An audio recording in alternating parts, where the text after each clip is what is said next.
I'm Milan Momcilovic, and you're watching BBN tonight. Coming up tonight, meet the new cat on campus.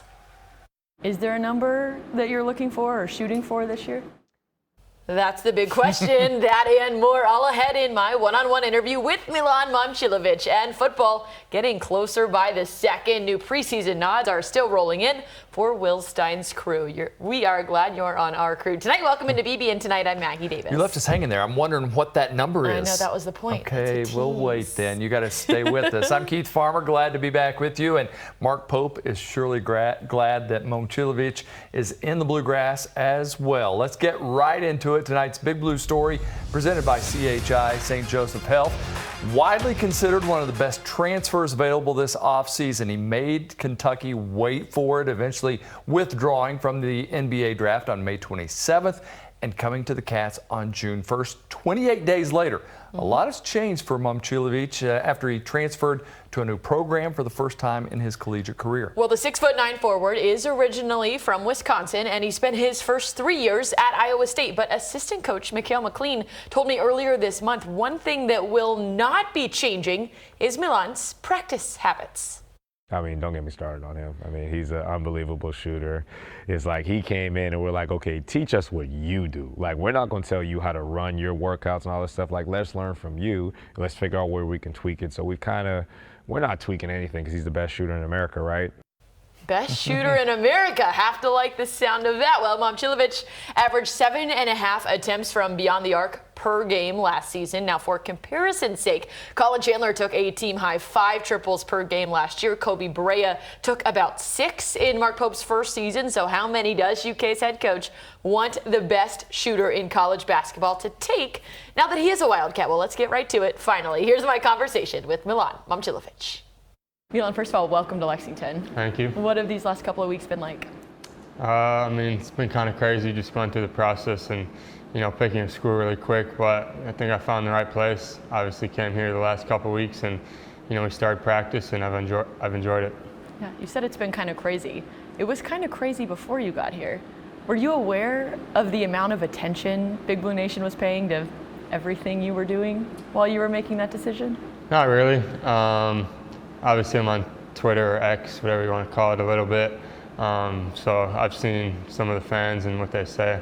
But I think it really hit me when I committed. And my followers gained 10K on Twitter and Instagram. So I think that's when I realized that, Kentucky fans are crazy.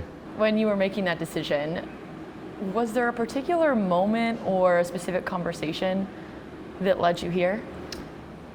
Not really. I would say I feel like I just had a kind of gut feeling always that I was going to go to Kentucky. So I think, it's kind of easy to make that decision. But, obviously I have to give the other schools their attention too. They put a lot of time into me, so I have to give it both ways. But I just felt like Kentucky was the place I was going to go. Yeah, gut feeling. What did that feel like? It felt like I couldn't see myself going to any other school. Other than here, so I just felt like, I see myself putting on a jersey here. You haven't started over at a new school in a while. What has it been like, not just getting used to new teammates and a new facility, but a new town, a new city, a new campus, all the new that comes with transferring? Yeah, it's definitely a little different. I've been comfortable at Iowa State the last 3 years. I know their schedule, I know what they do on a daily basis. So to come to a new school, it's definitely different. We got a new schedule. Iowa State, we practice in the morning at like 7. Here we practice at 11, so it's just a little bit different. But I think just getting comfortable with what we do on a daily basis here and kind of, just get used to it. I had a chance to sit down with Coach McLean a couple weeks ago, and I asked him about, all the guys on the team really, and his quote about you stood out, so I'm just going to read part of it. He said, "Don't get me started on him," was how he started it. And then he said, he came here, we're like, teach us what you do. We're not going to tell you how to run your workouts. We're not tweaking anything because he's the best shooter in America, right?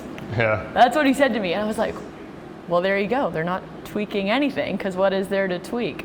What stands out to you about what he said? I respect him a lot. Really high level assistant coach.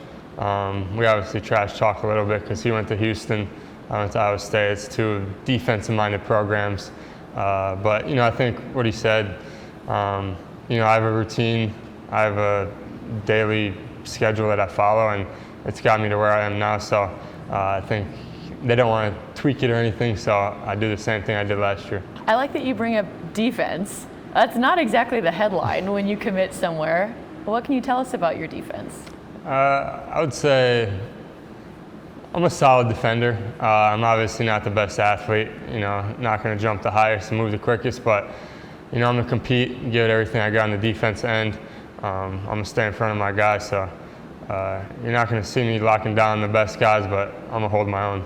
And offensively, I mean, I don't have to read you these numbers, but more than 133s, 48% clip last season. Is there a simple answer to the question, what makes you so good? I think just maturing a little bit, having a little more confidence. You know, being in year 3 last year and now year 4 this year, I think I've seen all the defenses, all the, you know, schemes they throw at me. So I just think, you know, I understand it now, and I'm just continuing to build and improve my game. I remember last preseason when you were at Iowa State, the number 10 was getting thrown around, like we want this guy to take 10 a game. Is there a number that you're looking for or shooting for this year? Pope, he kind of said 10 too. He said he doesn't want me to shoot the same percentage as I did last year, obviously, because that means I'm not taking enough. So I think, you know, more than what I did last year, and he said he wants my percentage down. So. I mean, 48, you have a little wiggle room there for Yeah. sure. And I know you've probably explained this 1,000 times, but for the Kentucky fans who hear this story and they're like, what? There's a word, I think, that you think every time you shoot? 50-50. It's kind of true, kind of not. Okay, set the record straight. My guy gave it to me. He said, just say it before you shoot. So I actually did that in workouts, but I don't do it every time before I shoot in a game because I'm thinking about different things. I mean, sometimes I do, but not often. Not all the time. Yeah. And the word is? Jelly bean. And you think that'll stick around this year or maybe not? We'll see. We'll see. He leaves us hanging that Yeah. time, right? Jelly beans. Interesting. The original story goes that helped him just free his mind of distractions. It's such Yeah. a random word to think about while you're playing Sure. basketball. But you just heard him say maybe he won't keep it going this year. We'll have to wait and see. Big thanks to Interesting. Milan for the time today.